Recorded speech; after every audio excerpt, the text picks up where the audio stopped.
3 دعائیں دی. سرکار دو عالم صلی اللہ علیہ وسلم نے ان کو پہلی دعا دی. حضور نے فرمایا کہ نور اللہ وجہک، اے میری شناخوانی کرنے والے، محبت کے ساتھ مجھ پر درود و سلام پڑھنے والے، نور اللہ وجہک، خدا تیرے چہرے نو منور کرے. اور دوسری دعا نبی پاک صلی اللہ علیہ وسلم نے ان کو دی کہ اضحک اللہ سنک، خدا تینوں ہمیشہ ہنسدا رکھے، خدا تیرے دانتوں کو ہمیشہ مسکراتا رکھے، ہنستا رکھے. یہ دوسری دعا ہے. اور تیسری دعا نبی پاک صلی اللہ علیہ وسلم نے ان کو دی کہ اطال اللہ عمرک، میری خاطر میری محبت میں مجھ پر درود و سلام و نعت پڑھنے والے، خدا تیری عمر نو لمبی کرے.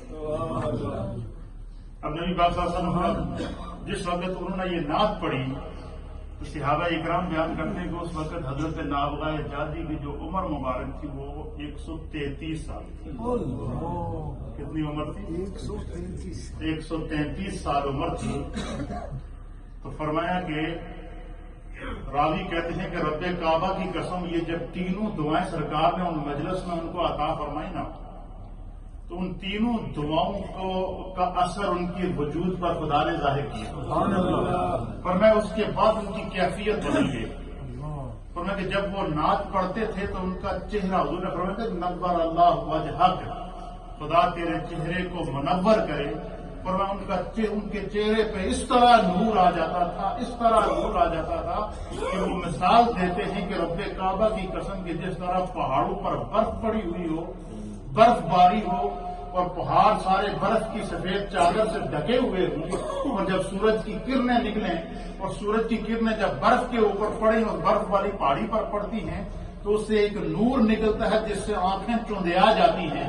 فرمایا حضرت نابغہ جادی کو جب سرکار نے فرمایا کہ نور اللہ وجہک، خدا تیرے چہرے نو منور کرے، فرمایا کہ وہ ان کو جب نعت نبی پاک کی پڑھتے تھے یا حضور علیہ السلام کا درود پڑھتے تھے تو ان کا چہرہ اتنا منور ہو جاتا تھا، اتنا روشن ہو جاتا کہ جس طرح کے پہاڑوں پر برف پڑی ہوئی اور اس پر سورج کی کرنیں پڑی.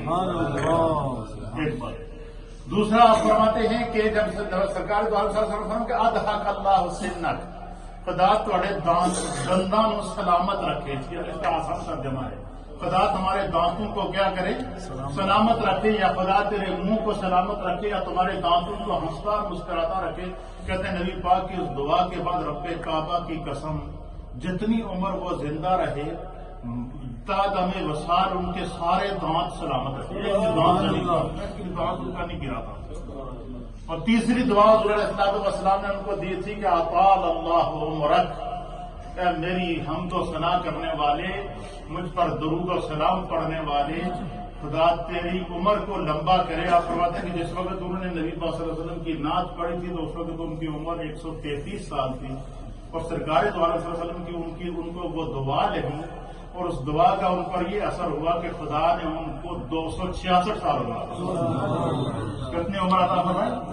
266 سال عمر عطا فرمائے. اور راوی کہتے ہیں کہ رب کعبہ کی قسم 266 سال کی عمر میں ان کا کوئی بال سفید نہیں تھا، ان کے سارے دانت سلامت تھے، اور ان کا چہرہ اس طرح تھا کہ جب کوئی انہیں دیکھتا تھا تو پتہ چلتا تھا اس چہرے میں چہرہ مصطفیٰ نظر آ رہا تھا. تو گویا کہ سرکار دو عالم صلی اللہ علیہ وسلم نے انہیں اپنے رنگ میں رنگ دیا تھا. یہ واقعہ، یہ حدیث، یہ روایت میں نے آپ کے سامنے اس لیے بیان فرمائی اور اس لیے بیان کرنے کی سعادت حاصل کی ہے کہ حافظ محمد مناف رحمۃ اللہ علیہ کا جب انتقال ہوا تو میں نے اس نوجوان کو، اس عاشق رسول کو خود غسل دیا. اور اب یقین کریں اس شخص نے بیماری کے ساتھ جنگ کی ہے. وہ 6 مہینے سے زائد عرصہ تک وہ مدہوشی کی حالت میں رہا، بے ہوشی کی حالت میں رہا، ICU کے اندر رہا، اس کو مشینیں لگی ہوئی تھیں اور مسلسل جو ہے وہ اپنی بیماری کے ساتھ لڑتا رہا. اور وہ اسپتال گیا اور پھر واپس نہیں آیا، لیکن 6 مہینے سے زائد عرصہ وہ شخص ہاسپٹل میں رہا. اب 6 مہینے بندہ کچھ کھائے پیے بھی نہ، 6 مہینے بندہ ہوش میں بھی نہ رہے. لیکن آپ سب لوگ اس چیز کے گواہ ہیں کہ جس وقت حافظ مناف مرحوم کا ہم نے چہرہ دیکھا یہ پتہ چل رہا تھا کہ بالکل کوئی 25 سالہ نوجوان، چہرہ کھلا ہوا تھا، چہرے کے اوپر نور تھا، نور چہرے سے پھوٹ پھوٹ کر نکل رہا تھا، تو اس سے جو میں نے نتیجہ نکالا ہے وہ یہ نکالا ہے کہ وہ تر و تازہ چہرہ، شاداب چہرہ، نورانی چہرہ، مسکراتا چہرہ، نور سے معمور چہرہ جو اس دنیا سے مسکراتا ہوا گیا ہے، اس کی وجہ کیا تھی؟ اس کی ایک ہی وجہ تھی کہ اس نے ساری زندگی نبی پاک کی شناخوانی کی. اس نے حضور علیہ السلام کے اوپر درود، آپ نے دیکھا جب وہ جو ہے وہ درود تاج پڑھتے تھے تو کیا کیفیت ہوتی تھی، کتنا اس کے اندر درد ہوتا تھا، کتنا اس کے اندر ایک عجیب کیفیت ہوتی تھی. تو بندہ اگر مصطفیٰ کا بن کر رہے تو دنیا میں بھی خدا اسے عزت دیتا ہے، آخرت میں بھی خدا اسے عزت دیتا ہے، اس کی قبر بھی اللہ برابر کرتا ہے. اللہ تعالیٰ ان کی بخشش اور مغفرت کرے. اذان ہوگی، سنتیں ادا کی جائیں گی، جماعت ہوگی، شاید 1-2-3 منٹ اوپر ہو جائے، کوئی مسئلہ نہیں.